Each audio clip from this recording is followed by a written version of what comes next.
आज सन्धार आपण सबुठ बड़ खबर आसला जहाँकि सेप्टेम्बर 17 तारिख ओडिशा आसवे प्रधानमंत्री नरेंद्र मोदी।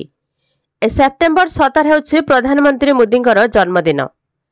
ए जन्मदिन अवसर में सुभद्रा हिताधिकारी अकाउंट को आसिबो टंका।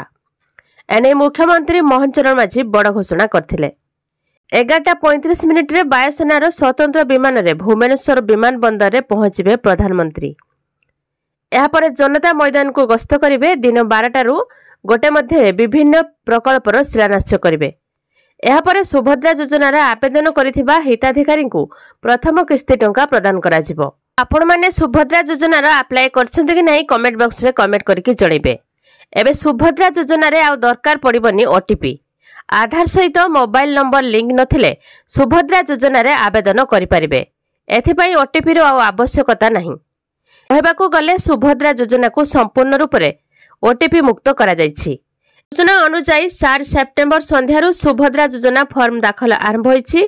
ए सुभद्रा योजना फॉर्म फिलअप पर फॉर्म सहित आवेदनकारी को केवल आधार कार्ड रे नकल दाखल करबाकू हेबो।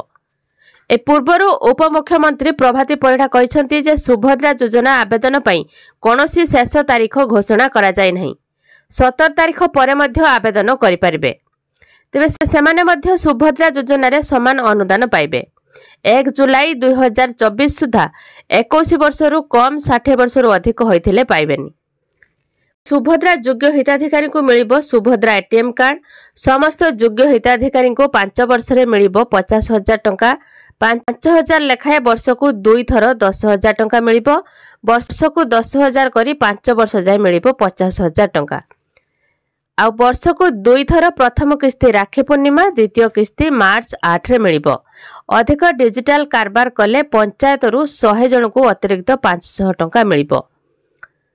आपण माने सुभद्रा योजना आवेदन करछन्ते कि नहीं कमेंट बॉक्स रे कमेंट करी जणातु। आ वीडियो को लाइक करंतु। चैनल को नुआ आस्थिले चैनल को सब्सक्राइब करी पाखरे आसुवा घंटी चिन्ह को दबाई दियंतु।